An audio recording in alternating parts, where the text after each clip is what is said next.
Well, and there was, man. Here we go. Welcome back to the Bees Like That podcast. As always, I'm your host, Chris.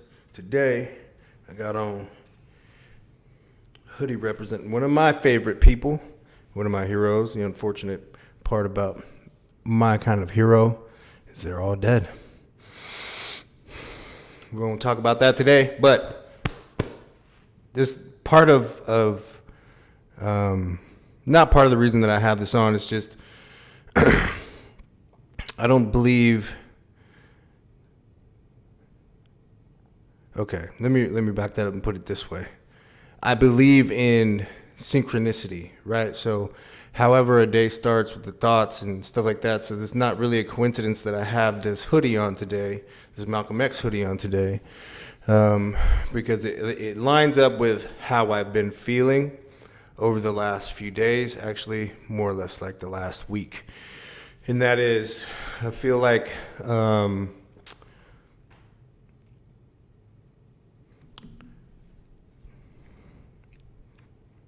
thoughtful rather than emotional. I do believe that emotion has value in my message. It adds punctuation and emphasis, but I want to be thoughtful so that this message isn't missed by a bunch of people.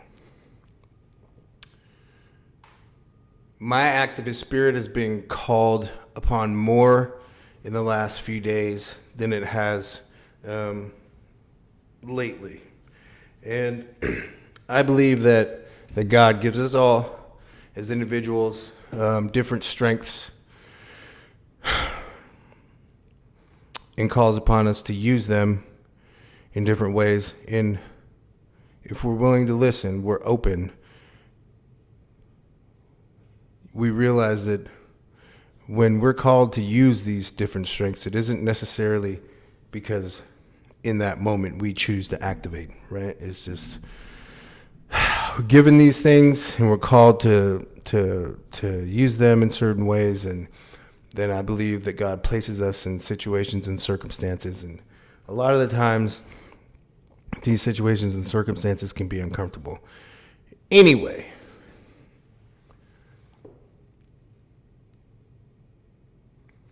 something that I think is important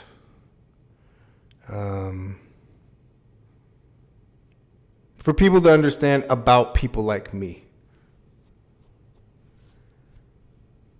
Training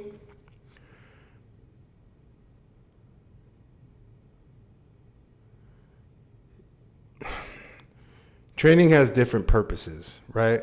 When we're talking specifically about me, my activist spirit, my agenda, what I believe my responsibility and my job is, training, just as a practical matter, isn't so that I understand the people that I serve better, because I understand my people, right? Training for me is so that I can navigate spaces better with people who aren't from my population of people, meaning people of color or addicted populations of people, right? People outside of that scope, it's important for me to learn how to work well with those people, but it's not as important for me to be trained by those people on how to treat my people. I understand what my people need. One of the reasons why I understand what my people need is because I listen. People always ask me, or I've been asked many times since I've been in services, and I try my best to get this message across to people who believe that they have the prescription for service. I'm going to tell you right now, you don't. You do not. One reason why I know that you don't is because you don't listen to the rhythm of the community that you say that you serve. Repeat that. You do not listen to the rhythm of the community of the people that you serve. How do I know you don't do that? Because you do not listen to me. I am from these communities. I am these communities. I just now reside or work on this side of the table. Let that sink in. I am from the communities that we serve. I'm now just on this side of the table. So it's tough. I was talking about, my wife is my best friend. And she, I think, more than anyone understands me. And we were talking yesterday. She's like, I don't know why you are misunderstood. Like, so black, like it's cut and dry. Like you have a percentage of people who encounter my energy and they're like, yeah, hell yeah, I mess with it. And then we have a percentage of people who encounter my energy and they're like, ooh, I don't know about that. That's rough around the edges. That's intense. I need it more palatable. I need it more digestible. That's a threat to my sensibilities. That's a threat to my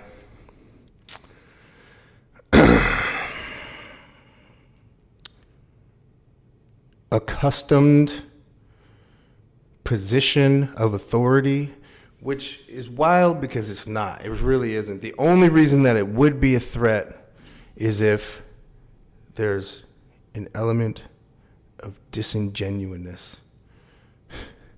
If you're fraudulent, then that might shake you up a little bit. But my mission isn't to come and scoop you out. Man, so anyway, my wife and I are talking. She's like, I don't know why you're so chronically misunderstood. Part of the reason why I'm so misunderstood is, and I don't believe that all in all that I'm completely misunderstood. I think that mostly I'm understood very well. But what's difficult is, and I believe this to be true, I know this is true. What's difficult is you take someone who looks like me, people have an idea about how I should behave. They have an idea that since they've been successful with other people, they don't even have to necessarily look like me, but since they've been successful with other people managing their access, and I've been in fights, I've been to the mat over access since I've been in services from the beginning.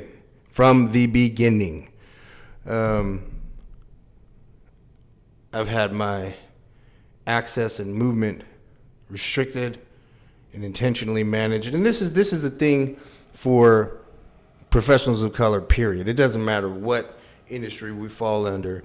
This is what happens. We're more closely managed. We have higher expectations placed on us. We're expected to outperform with less information and less guidance, and we're expected to acquiesce. Well, I'm sorry to tell you that will not happen with me ever. One of the reasons why it cannot happen with me is because I am a teacher. This is really, really difficult for people to get. I'm a teacher. And it's hard to be taught by someone who you may not even intentionally want to, but you view as an underdog, or someone who should be set apart, or someone who needs to be taught, or someone who needs to be guided, because I'm rough around the edges. Because to a certain population, my opinions may be too intense. Whether or not they're 100% in line with everyone 100% of the time, I don't know is as important as where my heart is.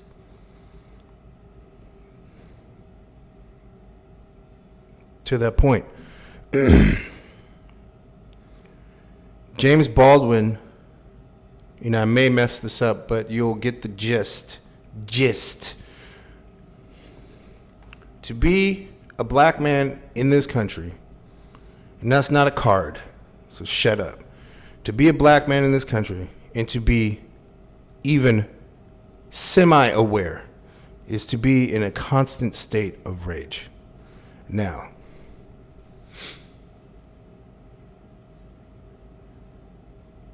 you can say all that you want, that you understand that, but you will never know. You will never get it. You will never know. Never wholly know. Never truly know. And that's okay. You have a place. You have a place. And sometimes, or a lot of the time, that place is guide. That place is teacher. But it's not For me, it is not me. I'm not the guided. I'm not the taught. I know what my higher power has given me, and I know what my job and my responsibility is. It's not to be led. Now, that's not to say that I am not willing to learn and I'm not willing to be led. But that is not the default. I will not allow that to be the default expectation or position for people who look like me. Those days are over. Those days are over. Now, you say you want an anti-racist. You cannot cherry pick where that happens and what that looks like. Because that means you want to turn it on, you have to take the leash off. Pardon the pun. And you've got to accept that we're not just selectively turning over rocks and looking behind boxes.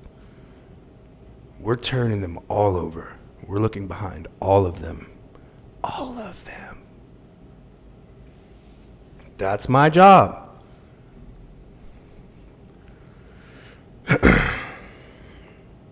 going to tell you what. I have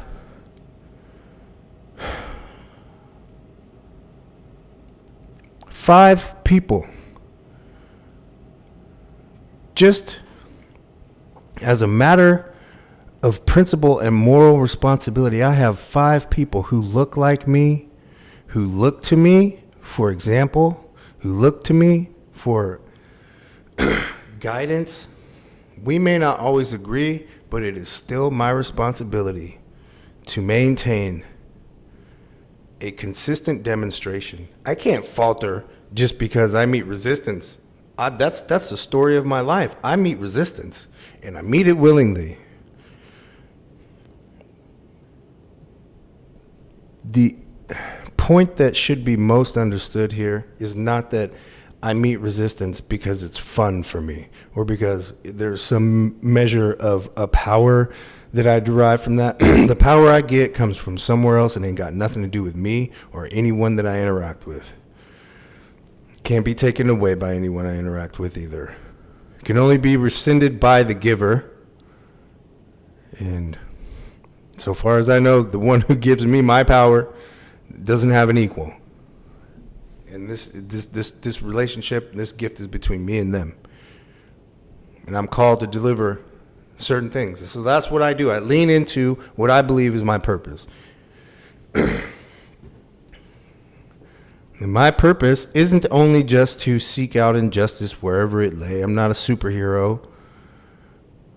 But that's part of it. That's part of the mission. That's part of the mission. Part of the mission is, wow, that dude has a similar story to me. Whether it is in regards to addiction, the way we grew up. Like I was telling my wife yesterday, like I tell my story and I do not think people get it. Like y'all do not understand. Just in this example, how painful it is to go to bed so hungry at night that you're dizzy and you want to throw up at the same time. You just have no strength, and you can't wait to fall asleep so you can get up, make your way to school in the morning, and go to the office and ask them for food and just gorge in the office. That was my life. Okay? That's part of my story. It wasn't my entire childhood, but it was a large part of my childhood. You know? I share that to illustrate like I understand pain. I have a firm grasp on what it means to suffer, and especially suffer when it's not your fault.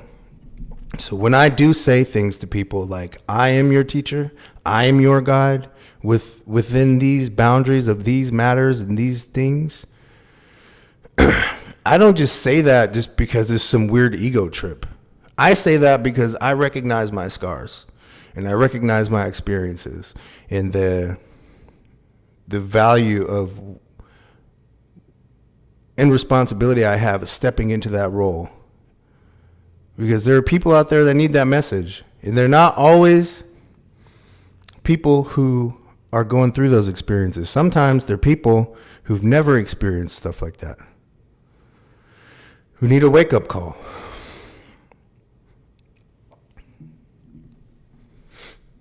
Yeah, so that's my job. That's part of my job. And listen, 99.9% of the time, and this is a true statement, I need y'all to hear me on this.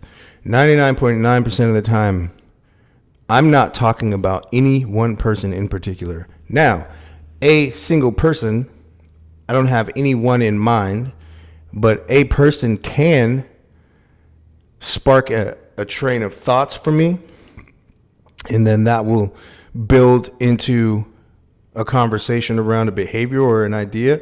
But long since has passed the time where they were anything more than just a catalyst for that idea, because it's not necessarily, if I just spent so much time focused on just like the one person, right, that would be an incredible waste of my time. And I think that it would show, right? But the thing is, I said that to say, I'm not talking about you. You see how that feels like I'm talking directly to you? But you're not the only one watching the video. But if you think that I am, if you feel like I'm talking about you, you're right. You know why I say that? Because no matter how many times I say that I'm not, you're already convinced that I'm talking about you. Main character, but not in my story. What I'm talking about are larger issues. These are things that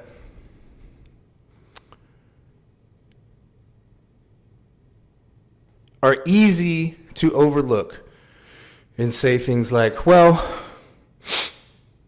that's messed up, but if we can only get this, if we can angle this, then, we're willing to overlook that if we get this outcome. And I'm here to say that, it doesn't have to be like that, and it's not going to go like that. What we do is we turn that rock over, we say, that's some bullshit, that's going to stop. Trust me, I've done it. I do it all the time, and it works. What happens after I leave those situations, I don't know. But I'm known for starting shit, and I mean like organizing shit. And, whether or not it stays after I leave, I don't know. Is that the point? I don't know. Maybe not, maybe. But, again, there's no requirement for us to suffer any amount of this, like, chicanery. That's why I say, when I'm here to raise the baseline expectation level of treatment. And I will show you how you're going to interact with me. You're not going to dictate terms to me about how I behave and how I interact and how I defend and how I support. And because I know my people. I know my people. You don't. You work around my people. You work with my people. You serve my people. You don't know. You don't know because you ain't them. You will never be them. And that's okay. I will never be you. I will never be your people. So I don't know you. I don't know your people. But I do understand how we interact together. And that shouldn't be, because this isn't what I deliver because I don't request, I require. So when I deliver a requirement for position, respect, dignity, equity, equality, all of the things, that's not ego-driven on my part. That's humanity-driven on my part. These are baseline expectations. Now, when that is felt on the other side, it may be hard for some to tolerate because they have an expectation based on, experience over time that, you come in with a softer approach and you make requests for these things and you kind of you tease them out. Yeah, right. Okay, well, check it out. We don't have time as a luxury to continue to tease out human rights and equality and equity. This is the baseline. So get with it or get out of the way of it.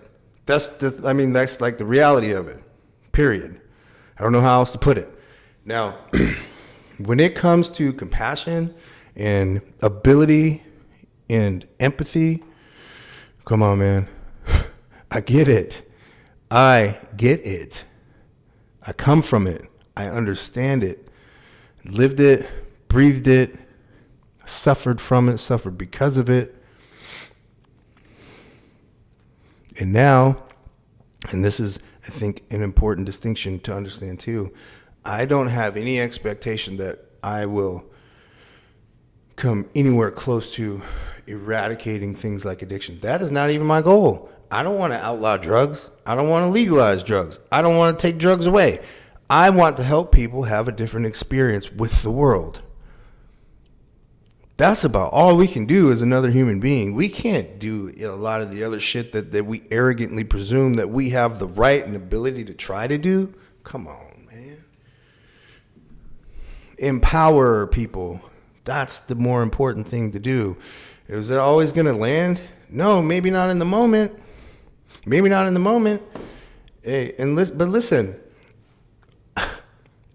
I've had it where the most, in my mind, benign comment, like, for example, I was working at the community detox here in my city, and somebody asked me, because they were struggling about the cycle of dependence and relapse, and it's like they're stuck in this loop. Like, I don't get it.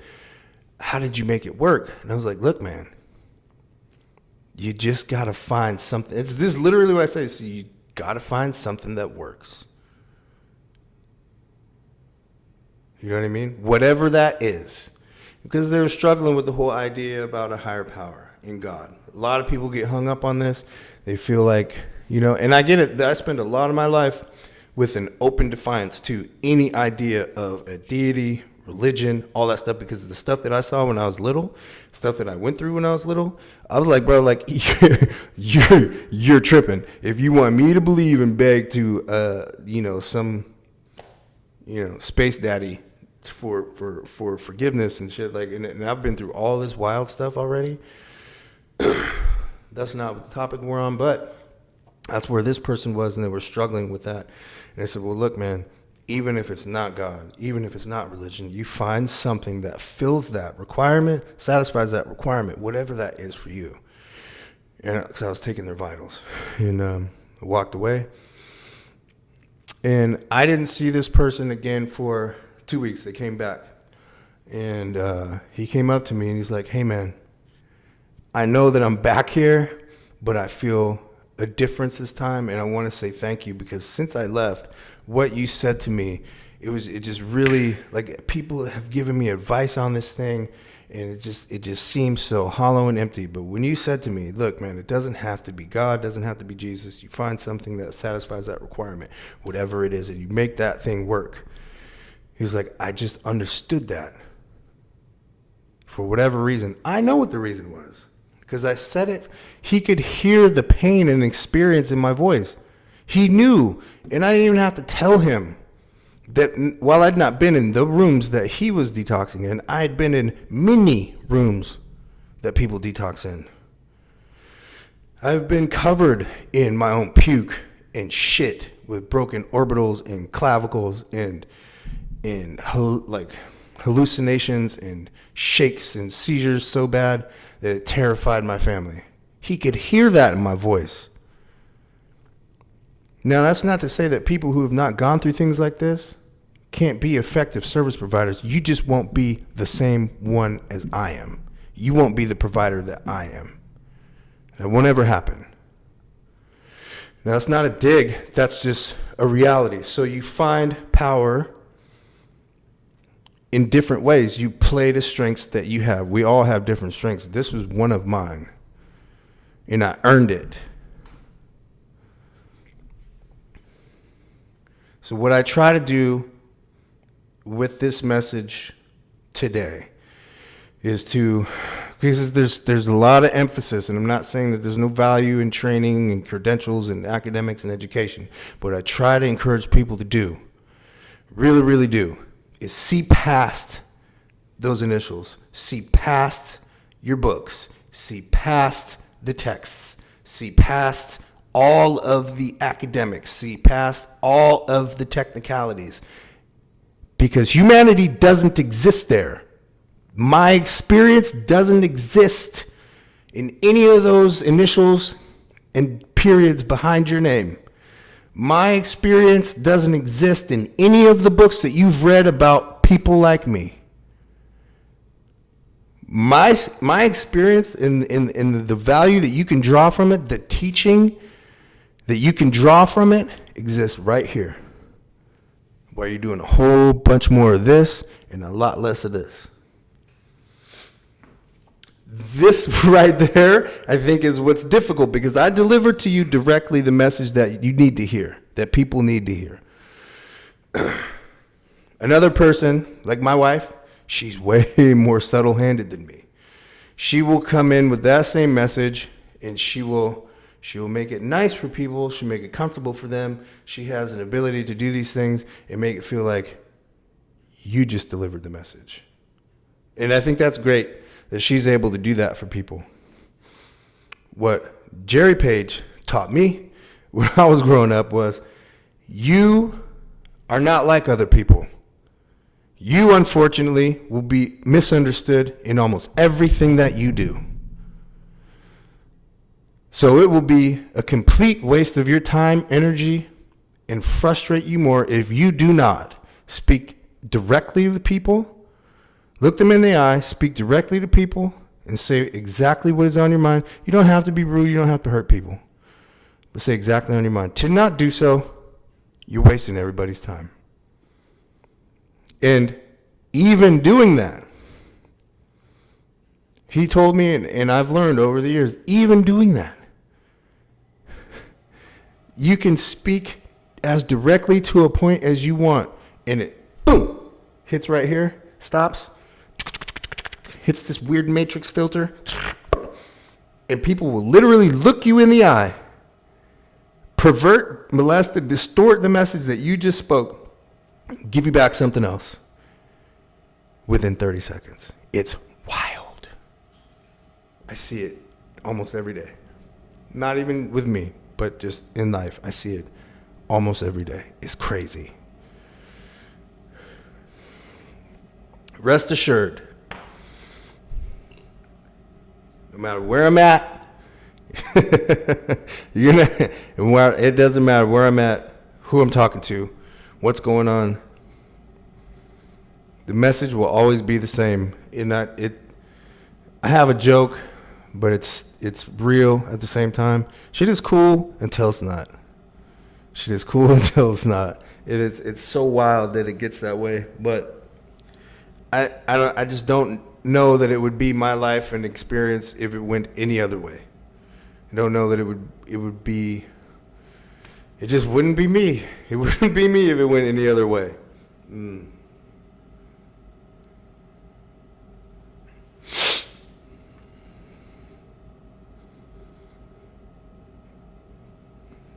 all that stuff.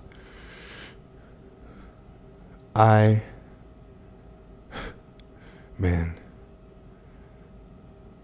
got into this work, services, no matter the role, because I care about people. I really, really care about people. And I mean that in a way of like, I'm not someone who needs a bunch of friends. I don't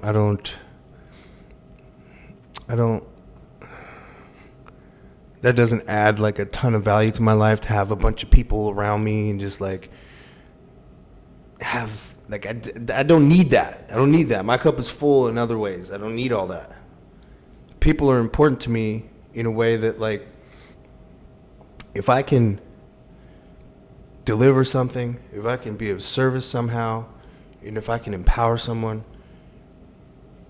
the most badass way that can happen is if I never disrupt their life whatsoever with any of my opinions, my feelings, my positions, my experience. Most of that stuff is unavoidable, right? Like, because I have to work in close proximity with people, especially when we're talking about addicts, because we have to be right up on them because Yeah, that window of opportunity and willingness is so short sometimes and so brief that it's so fleeting, and their grasp on it is tenuous at best, and it can just go. And there's no telling when it will reemerge. So there's a proximity issue there. So that aside, but in an ideal world, we're perfect. You know, I might be able to meet someone once, or make a phone call with them, or they may be able to watch a video and it triggers something for them.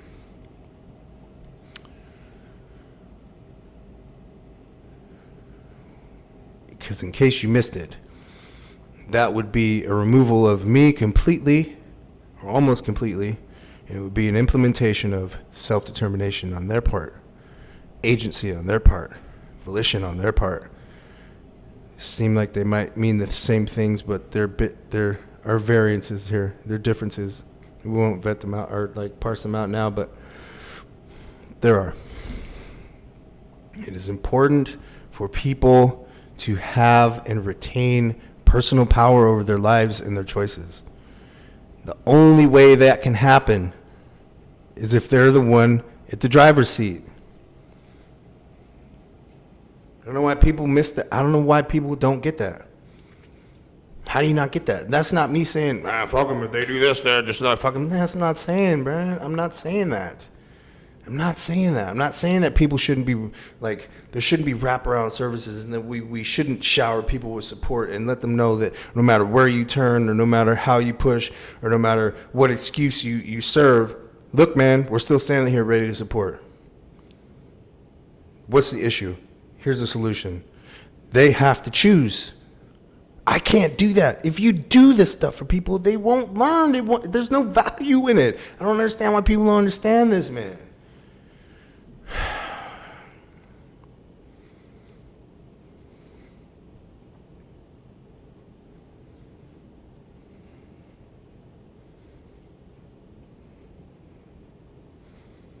No, I mean, and listen, man. Like, I had support in my journey where it was important.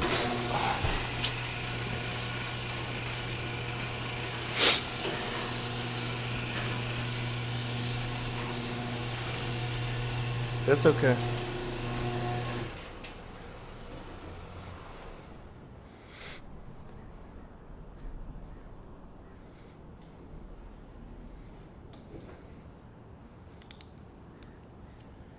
Come here, babe. You got your glasses on. Come here. Come on in. See if we can get you in the frame.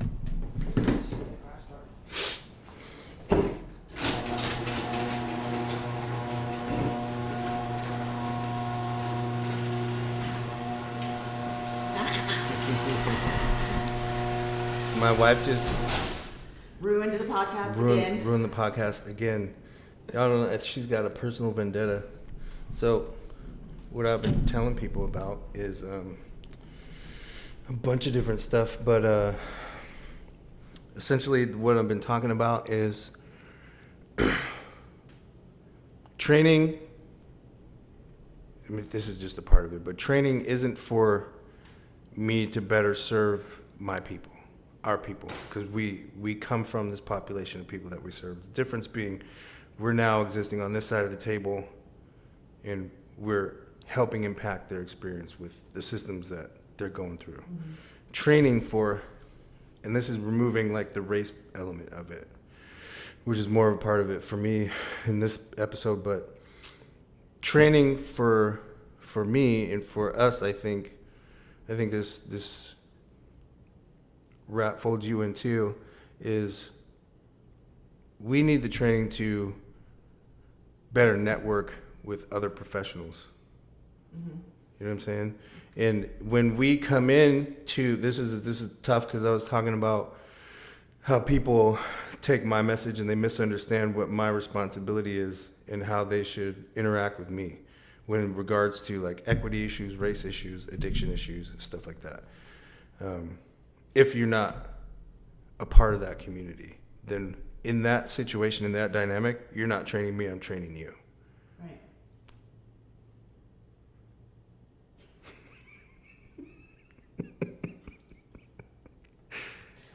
Absolutely. Yeah. It's simple. It's that simple, folks. Tell me what you think. Don't be afraid. I'm caught off guard. Just Hey. like, hey. You're on guard now. No, I absolutely agree with you with that. You know, your experience through life is completely different, and when people try to pretend like they understand it, it's insulting. And you know, they just need to take a back seat and, like you said, learn from you, because you're the teacher, they're the student at that point. But I don't know if this is like throughout the nation or just in our lovely little pocket of Bellingham, but Well, we definitely get a healthy dose of it here. yeah. But I think one of the main takeaways, and I talked about this a little bit ago, is that when I deliver that message, there's no weird ego on my part. There's no weird ego wrapped up in there. There's no weird power trip wrapped up in there, because the power that I get and the confidence that I get to deliver that message and to be a guide and to be a teacher, I don't get from myself. I get that from my higher power. Absolutely. But I think the unfortunate thing is that the people around you sometimes do think that you're coming across ego driven, and that can be farther from the truth, and that's unfortunate for them, because then they're missing the message. They're just caught up in, and you know that you've dealt with that throughout your life. But people just calm down and just Chill listen. out. Shh. It's gonna be all right. I know. It's gonna be all right. That was creepy as fuck. Hey, we're gonna do more of this. This is kind of just like an impromptu interruption because It's what I do. she doesn't care about production value. But if you didn't do it on the way in, do it on the way out. Hit that like, subscribe, and post notification bell so you can stay up to date on all the cool, fancy, powerful, ego-driven, irresponsible stuff that we talk about here on the It Busy Like That podcast.